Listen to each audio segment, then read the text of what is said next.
Yo, what's up? Elijah here again. I'm going to take you through a technique that I use to add in some extra kind of harmonic content and movement to paddy kind of sounds, and of course sort of sustained melodic kind of sound, really, just to give it a bit of extra harmonic content and some movement that you can control nice and easily. Similar to my last video, it's going to be a technique that revolves around using Ableton's audio effect racks and macros. So what I've got here is just this pad that I made, and a serum patch, which is actually a wavetable of a kick drum that I made. It sounds like this.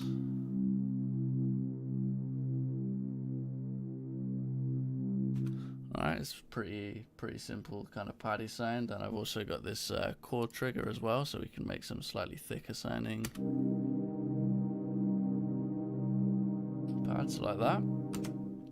Okay, so all I've got other than the channel is some saturation, which isn't really adding or taking away any level. It's just there, giving the sound a bit of character. All right, so this sound this technique, I should say, is based around Ableton's simple delay, which isn't the best delay in the world. It's got a pretty, recognizable quality to it. It can sound very metallic. It can sound pretty good, but it's just not that versatile. However, it is the easiest way for me to demonstrate this effect, so I'm going to use it. So first of all, you want to link your delay times and put them to a millisecond delay, like that. So bring it down all the way down to 1. Put the dry wet right up. Stick it in a rack. Create a dry chain underneath. Okay, so now what we're going to be macroing is the feedback level. Okay, so minus 2, map to macro 1. Now this you can set wherever you like, really. You can do it before, you can do it afterwards. I'm going to leave the max up at 95%, and I'm just going to take a stab and say, let's start at 30%. Okay, so this is going to be the thing that the controller we're automating. So we'll start with a non-chord sound, and I will actually put this before the last saturator and glue compressors, just so it gets processed a little. At the moment, there's a very, very subtle change. Jesus, look at my hair. A very subtle change, but you can hear it. And when I move this, that harmonic starts to come in. Let's get a spectrum on this so you can see. There we go. There's our harmonics. Okay.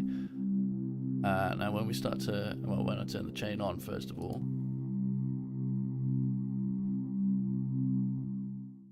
and we start to move this,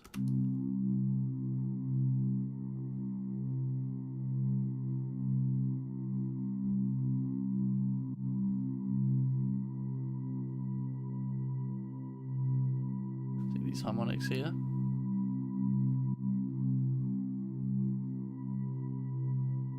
Brings them out a little bit, right? So what you want to do to create some movement is get into your clip here. Go to the envelope section, and we have our audio effect rack, feedback, there's the macro. So let's draw some nice slow movement in here, maybe for 60%.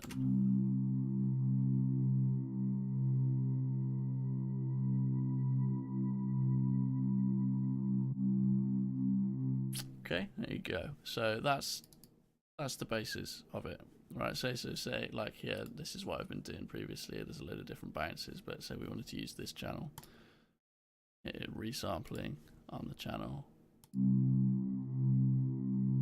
record that in.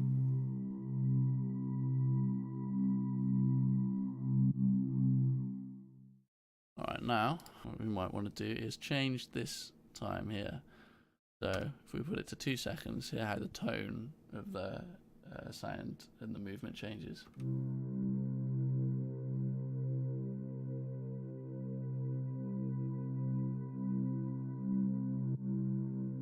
Yeah, how that differs to this.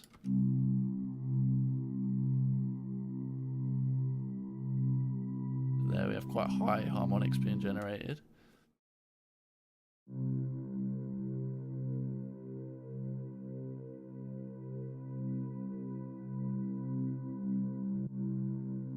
Okay, so this is some ways that you can create different variations on pads as well. You can obviously each millisecond delay will have a slightly different tone to it, so depending on your key, some are going to sound better than others. Let's try maybe a 4 or 5.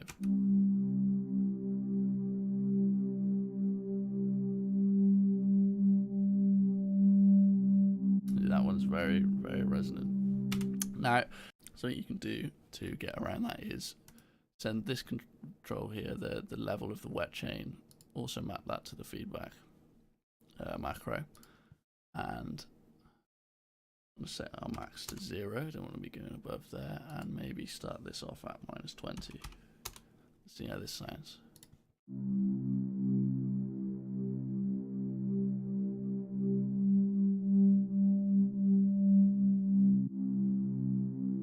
Right, so the start sounds a lot better because don't hear that those delayed harmonics straight away. But at the end, it gets a little bit much, so I think I'm going to bring this down to maybe -6. See how this sounds.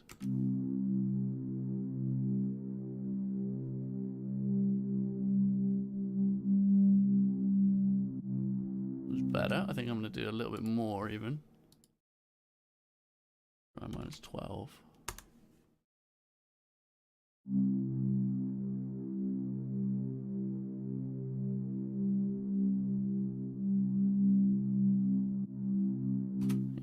Creates a nice tone, so I'm going to record this one here.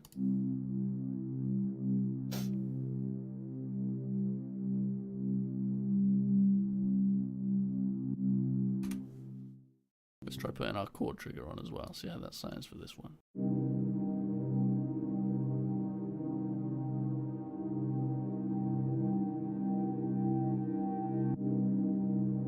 And a little touch.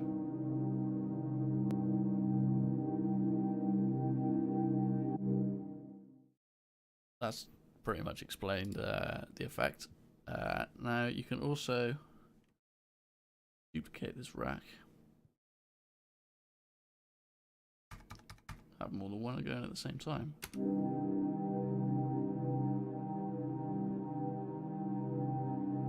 So I will need to re-macro these, rather re-automate them. Hear that separate tone now from this delay.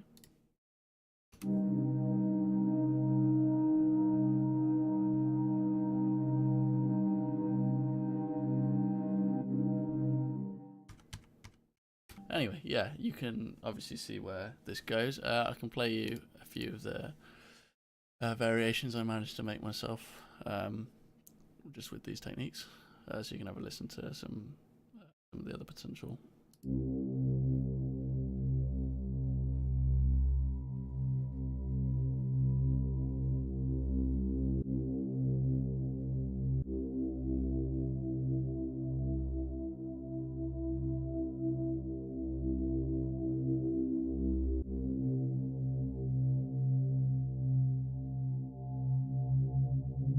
This one had a little bit of a frequency shifter rack in. If you haven't watched my video on using a frequency shifter in a rack to draw in cool phase movement like that, go check it out. It's on my channel.